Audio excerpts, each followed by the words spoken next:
everywhere in the world. At any point, you can use your ship and go in the water, you can swim, dive, you can go on land, come back. It's always there, it's always on the map.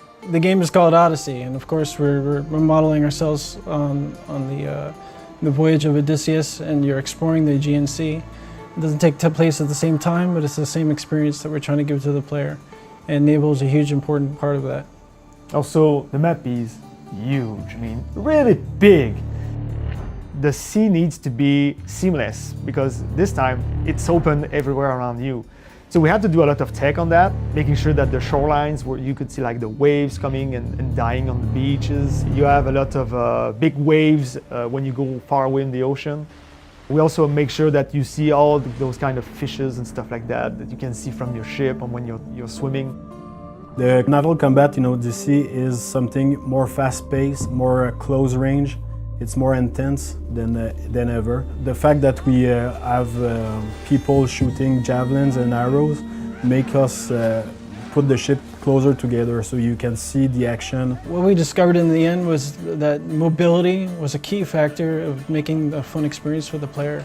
So in fact, the boat has a very high acceleration. You're able to turn really fast, you're able to move really fast. You may see a boat about to ram you, and then like within a couple seconds you can sort of dodge out of the way because of the mobility of the ship. Some ships were shooting fire ammunition to burn the other ship.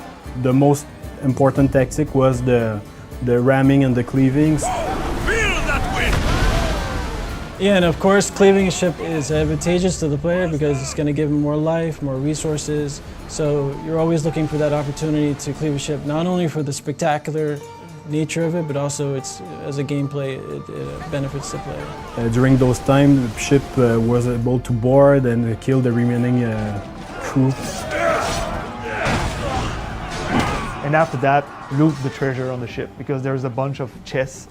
The bigger the ship is, the bigger the rewards are. So every time you sunk a ship, in fact, there's like chests that are being released in the ocean. You can dive and try to hunt them.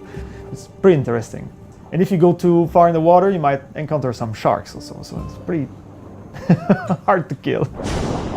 There's definitely going to be some unique ships on the water, some unique challenges. When you first encounter these ships, if you're a low level, you're going to learn to run away quickly. As you get stronger, your ship is going to get stronger. But beyond that, there's upgrades that you're going to need to apply to your ship. So upgrading the arrows, the javelins, how much ramming damage it can do, how many lieutenants you can have on the ship, how strong the hull is, if you can shoot fire with your arrows or javelins. So there's a lot of upgrades to the ship that will make it more powerful. Well, mercenaries will come after you on sea, and it's a cool moment because they have awesome looking ships, they have unique figureheads, unique masts. When the player gets into combat with these guys, you could also board them. And so you can fight the mercenary like hand to hand on the deck of his ship, and hopefully you can even Sparta kick him off the deck. And this is like a way cooler moment to take out a mercenary in the game. They can also customize the ship how they want in terms of who they want to recruit and the perks they will want to have on the ship, so to create a synergy between upgrades and perks to build the way they want to play. You can recruit lieutenants from people in the world, be they individual weak archer, or if you want to find the best mercenary in the world, you can go knock that person out, pay them, convince them to join your crew. I want you to be with me when I do. They can be coming from missions, or you can also choose to find ones that have like good perks. They're going to give you more weapons, they're going to give you better armors, they're going to give also like crazy perks on your ship, like boosting speed and having more stamina. So they're changing almost every kind of parts of your boat, in fact. So every one of them is very different. And then when you buy a certain ability, you can call them into combat for you and either create a distraction or you can go join them in the fight. Courageously, their destiny. So the sea shanties, we have a couple at the beginning of the game that are available, and the more you progress in the game, you will unlock some sea shanties that will be about your Odyssey.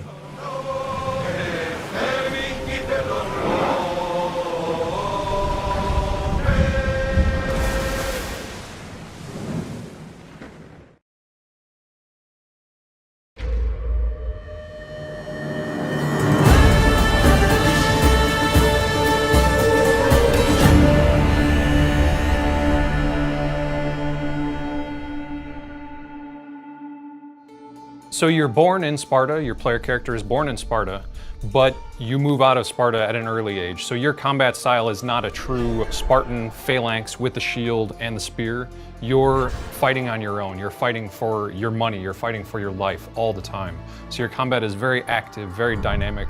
So that meant that we wanted to give them these awesome abilities, these brand new 30 plus amazing abilities that can all be upgraded. And then you're going to choose of those 30 abilities, where do you want them? What power do you want them to be? And how are you going to mix and match them in combat? So the base combat is based on Assassin's Creed Origins. It's the same sort of hitbox-based distance, timing, but then we've added all the abilities. We focused on mobility. You're much more active and dynamic, dodging and parrying instead of sort of turtling with a shield. Without the shield doesn't mean that you don't have the defensive option actually. We have the parry that is fairly generous. Compared to a block, what it does is it's creating you an opportunity to take back on the offense. If you want to sneak around, put the hood on, you can hide in the bushes and, lure people in and use some of the abilities that are stealth, you can do that a lot more than we've done since Syndicate.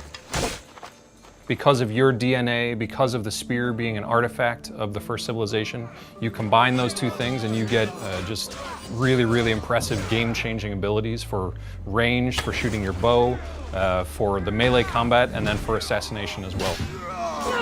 You have to build up adrenaline, energy for the spear to use that and unleash these abilities.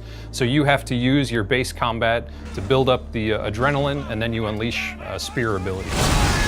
So regardless of how you choose to map the abilities, which weapon you want to wield, you will always have a strong aesthetic that's true for a Greek hero warrior. We have 2 weapon slots, the bow, you have 5 gear slots on your character. All of those can be upgraded at the blacksmith to your current level. You're the only character in ancient Greece that has a first civilization artifact, but there are mercenaries, there are very strong enemies with the Spartans and the Athenians that you're going to face that will challenge you constantly. And with the RPG progression, you're going to be facing against enemies that have a higher level than you. It's really going to be up to you how you play.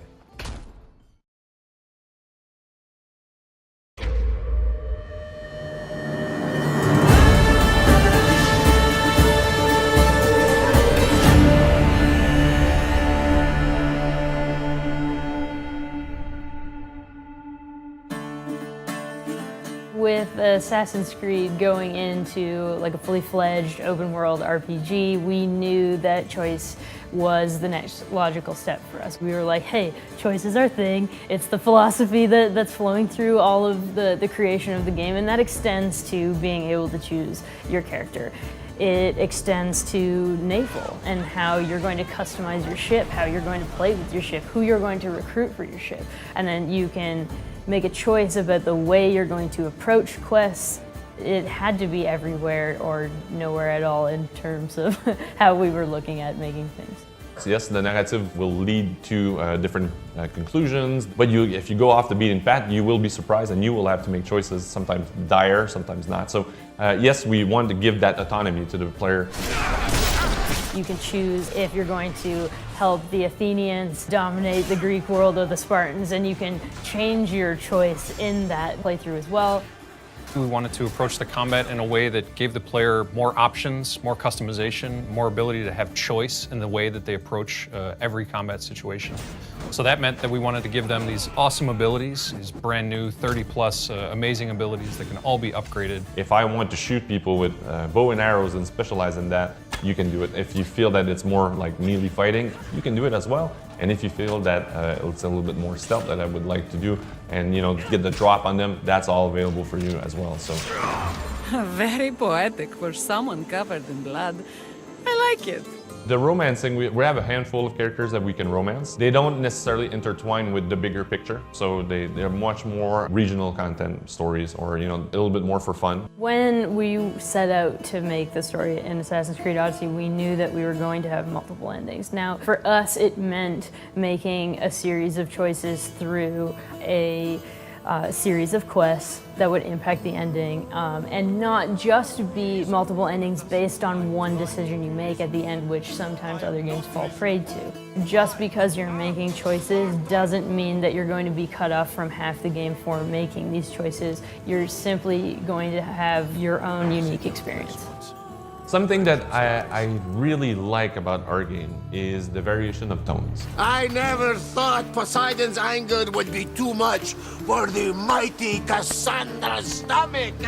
You know, you can be a little bit more of a traditional compassionate hero, but you can also call people on their bullshit in the game. Somebody's coming to you with a much more down-to-earth, easy, quest like somebody stole my vase or something. So your character can say, dude, who do I look like? Like somebody's gonna get, vases, like I'm destroying armies, Well, when the player feels that he can say that, we try to put that in the word of the character as a choice as well. So, dude, the fuck I look like, so that you can get that a little bit more in the game. You can't do it every time, but, how do I feel about saying something here?